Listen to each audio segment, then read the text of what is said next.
여러분은 12인 등의 장서를 들어보셨습니까?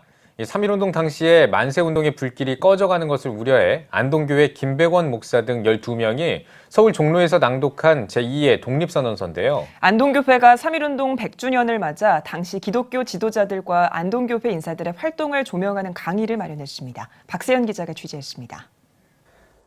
1919년 3월 1일 일제의 지배에 항거해 한일 병합조약의 무효와 한국의 독립을 선언하며 시작된 만세운동.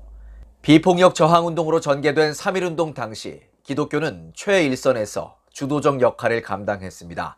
3.1운동의 핵심인 독립선언서에 서명한 33명의 민족 대표 중 16명이 기독교 지도자로 독립선언 이후에도 전국적인 항거에 있어 촉매제의 역할을 자처했습니다.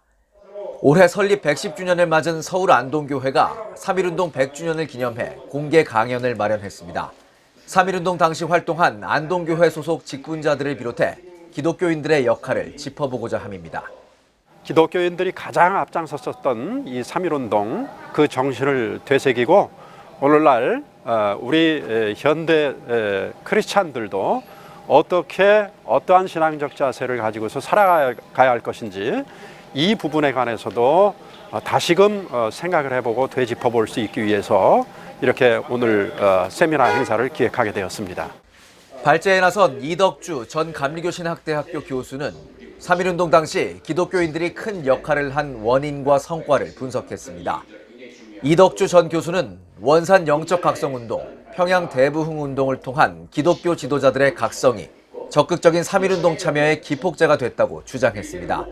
독립과 더불어 하나님의 명령에 순종해야 한다는 종교적 책임감은 3.1운동 당시뿐만 아니라 옥중에서까지 드러났다고 강조했습니다.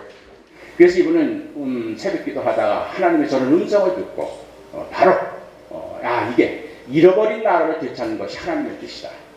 이거 하나님의 명령이다. 그래서 이분은 재판장 앞에서도 꼭 그렇게 얘기합니다. 당신은 목사인데 왜 이런 일에 참여했느냐? 하나님의 뜻이다. 강연에서는 3.1운동 당시 활동한 안동교회 직분자들의 역할도 조명했습니다. 일본군과 전투하다 순직한 몽학 이명하 의사, 전주 결사대의 일원으로 활약한 김은조 권사, 윤보선 전 대통령 등 안동교회와 직간접적으로 연관된 인물들의 이야기를 다뤘습니다. 특히 안동교회 2대 목사였던 김백원 목사는 제2의 독립선언서라 불리는 12인 등의 장서 사건에 참여해 눈길을 끌었습니다.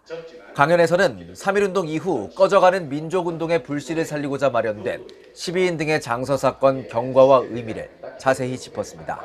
3.1운동은 계속되어야 하며 더 확산되고 더 강화되어야 한다는 염원의 한 표현이었다. 이 사건이 5월 말까지 이뤄진 전국적인 만세 시위는 그런 염원을 전 국민이 공감했기 때문에 자발적으로 일어나게 되었다. 민족의 자유와 해방을 찾아 몸을 바친 선조들의 믿음을 조명하며 민족과 세계 속에 희망을 주는 교회가 되길 바라는 강연이 됐습니다. CTS 뉴스 박세현입니다.